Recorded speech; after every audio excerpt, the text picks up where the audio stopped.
Good morning mga kabisote! Halika, samahan nyo akong mulit maglalamas na naman tayo ng mga sangkap para sa ating simpleng pananghalian. Let's go! Meron tayo ditong spare ribs at i-marinate muna natin sa bawang, paminta, toyo, konting reno at lemon. Mas mura kasi yung lemon ngayon kumpara sa kalamansi. Then mekos-mekos lang natin yung kabisote. Next step, pan-fry lang natin yung mga binabad natin dyan na spare ribs. At least 2 hours natin binabad dyan, the longer the better para mas manuot at kumapit ang panimplang nilagay natin. Sa ganung paraan, mas nagiging malasa yung karne natin. Next step, nag-isa tayo dito ng ating aromatics. Bawang, sibuyas, gisa lang po natin maigi.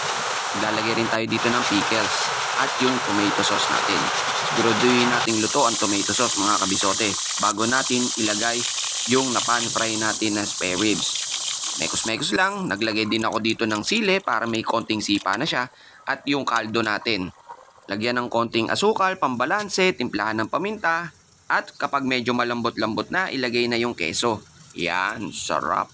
Naglalaway ako habang nag-e-edit. Ayan, kabisote, kumakalas-kalas na siya sa buto niya. Ibig sabihin yan, malapit na to at malambot na.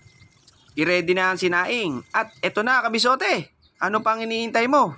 Tara, kakain na!